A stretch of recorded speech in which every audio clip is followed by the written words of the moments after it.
Live from Southwest Florida's news source, this is Fox 4 News at 6. The problem is going to be able to separate the baby from the rest of the pod to bring her on board. Now at 6, a 4 in Your Corner exclusive as we take you inside this mission to save one of Florida's most endangered species. Plus, I don't even know where to turn, what to do. What are we supposed to do? How are you supposed to live with no money coming in? fed up Southwest Florida residents taking matters into their own hands after a new state unemployment site holds their checks hostage. But first, protecting his property or making a threat. This Cape Coral City Councilman taking some heat tonight over questionable comments he made to the chief of police about using his gun. Thanks for joining us. I'm Patrick Nolan. Emily Dishno's off tonight. All new at 6, 4 in Your Corner's Dave Culbreth live at City Hall. Why the chief of police is telling us his officers should actually use caution if they're called to this councilman's house. Dave? Patrick, according to this Cape Coral Police Incident Report, last Monday, Councilman Chris Shalakis-Leitz called the interim chief, Bart Conley, and said that someone had broken into the fence at his house, went into his lanai, and damaged some things. He also said that a week before that, 2 weeks ago, a neighbor told him that somebody had come by his house in a pickup truck and emptied the contents of his trash can into the back of it. To which the chief said that Mr. Leitz advised me that he does own a firearm and will not hesitate to use it.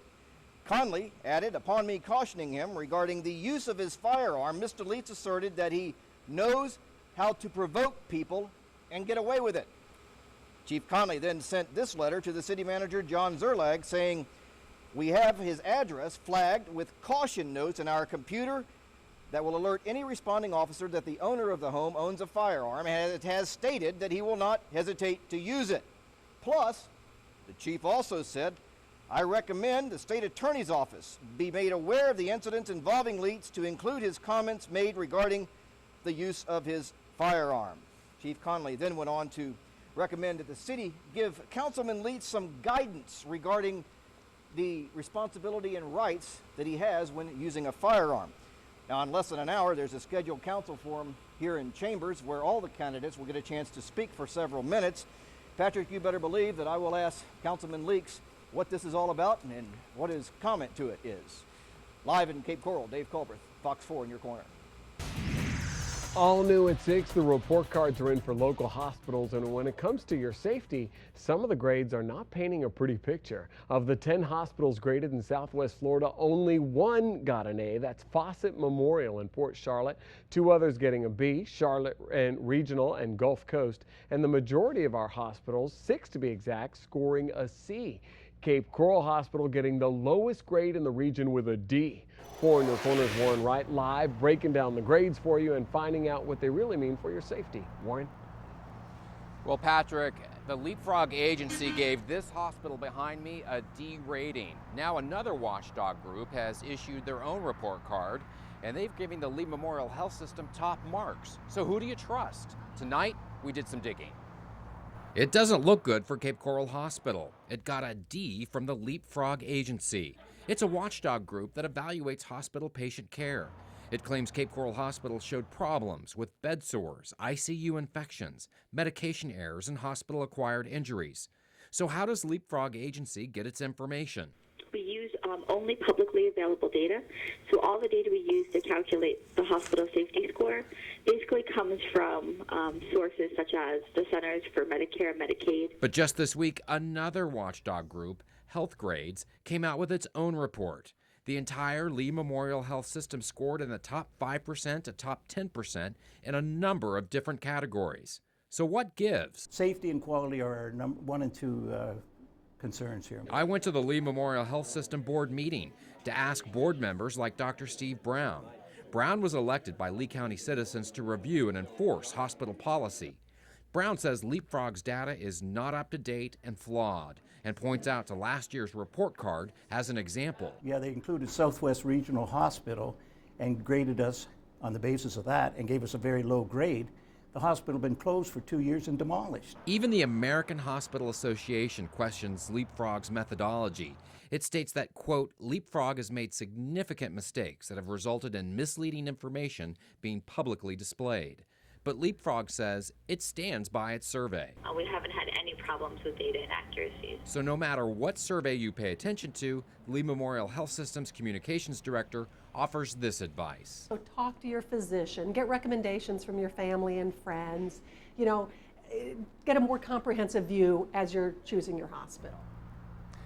Okay, so now the Lee Memorial Health System says that they provide a patient discrepancy report listed every 3 months, and it's posted on their website for everyone to see. Live in Cape Coral, Warren Wright, Fox 4, in your corner. Storm Patrol meteorologist Michelle Cunningham with your first look at weather. Cloudy and windy. Made a big mistake. Tried to paddleboard today. Oh, it was a mess out there. Did you fall? Yes. It was cold. There's a small craft advisory. I should have known. No one else was on the Should have water. listened to me at 5 a.m. this morning. I said that the first time. If only I'd been up. We are looking at the radar and scanning the skies using the power of 4 Doppler radars out there, and we do have a lot of clouds, like Patrick said. We also have had very light showers really on and off throughout the day. Now, the atmosphere is so dry that we are seeing a lot of this not even touching the ground. So a few brief showers as the cold front has pushed through. This is kind of what's following up behind it. But again, the cloud deck is thick out there with mid and upper level clouds continuing to clear from north to south. So you can see them all the way across the Florida Peninsula. We are going to see sunshine in the forecast, probably returning tomorrow. So looking real good out there. What you can expect as you head out the door tonight, it's going to be a little bit chilly, at least chillier than we have seen over the last couple of days. But we are again going to see temperatures right now in the lower 70s, and the dew point temperatures very, very low. So overnight tonight, skies will continue to clear. We will be in the mid 60s when you wake up tomorrow. Another breezy day. We'll talk about the weekend forecast coming up in just a few minutes. Meanwhile, we invite you to send your pictures of the weather in your part of Southwest Florida to Storm Patrol at fox4now.com so Michelle can put them on TV and mention your name on the air. Just a week after the government reopened, Congress is getting down to the business of blaming. They are fired up over problems with the website where you can sign up for Obamacare. 4 in your corner, bringing you continuing coverage of what the people you elected are doing tonight. Are they simply incompetent? Or were they just lying to the American people? Angry exchanges erupting over and over as lawmakers on Capitol Hill demand answers about the new Obamacare website, healthcare.gov. Take responsibility, tell us what's wrong, fix it, or try something else. Lawmakers playing the blame game. Once again, here we have my Republican colleagues trying to scare everybody. Will the gentleman yield? No, I will not yield to this monkey court. Both sides are looking to website developers, hoping they can shed light on why the system buckled. The Federal Exchange, including the FFM, is not a standard consumer website. In the first detailed account of what happened, officials from the 4 contractors say failed testing and unexpected demand, high volume, are to blame. One of the reasons for the high concurrent volume at the registration system was a late decision requiring consumers to register for an account before they could browse for insurance products. Meanwhile, the president is shifting attention to immigration, urging Congress to pass reform. We have kicked this particular can down the road for too long. It's a move that's drawing criticism from the right, but not for the reasons you might think. The chairman of the Republican National Committee tweeting, "I'll give you 3 guesses and 2 don't count. Why did the president suddenly decide to give a speech on immigration this morning? Hashtag Obamacare." So what do you want the folks who represent you and the rest of Southwest Florida and Washington to do next? Continue debating healthcare reform or move on to immigration? Call us with your answer. 239-206-FOX4. Tracking crime in Cape Coral now. Police arresting a woman accused of burning a child with an iron as a form of discipline. 39-year-old Merlene Deckes is now charged with aggravated child abuse. Lee County deputies and investigators with the State Department of Children and Families responding to Littleton Elementary School on Tuesday after learning a child had a second-degree burn on her arm. The child telling the teacher she was burned with the iron as punishment. The child was then treated at the hospital. Cape Coral police arresting Deckes shortly after state investigators concluded she burned the child on purpose. New information tonight about a deadly discovery in a Collier County lake. We're now hearing the 911 call from the person who first spotted a body in East Naples. I'm on a dirt road. I think there's a dead guy in the middle of this lake. Shortly after that call, emergency crews and this dive team were called to the lake. It's near Santa Barbara Boulevard and Cruz Road. Deputies say the body had been in the water for quite a while. In fact, it's so decomposed they can't tell if it's a man or a woman. Deputies say it's still too early to tell if foul play was involved. And tonight we're continuing to track the tropics for you. We have a lot of cloudiness that's associated with that cold front stretching across the Florida peninsula.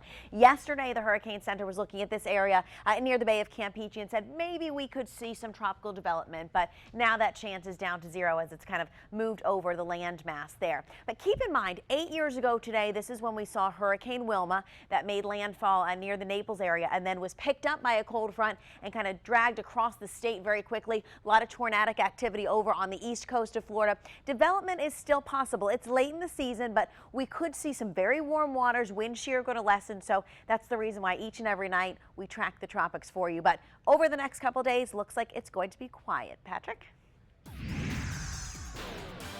And just a reminder, Southwest Florida's famous spring training team, the Red Sox, taking on the Cardinals in Game 2 of the World Series tonight, right here on Fox 4. Coverage starts in less than 90 minutes at 7:30, and Fox 4 News will follow immediately afterward.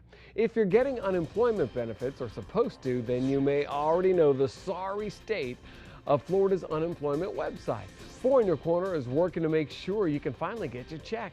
Judgment Day for this infamous man convicted of drunk driving. The sentence he got after admitting on the web that he killed someone. A big mess for Southwest Florida's favorite mammal. Four in Your Corner, looking into the danger of manatees getting caught in traps that are meant for other marine life. That's next. A lot of cloud cover out there across Southwest Florida, but we are going to see the sunshine. We're going to talk more about the weekend forecast for you coming up.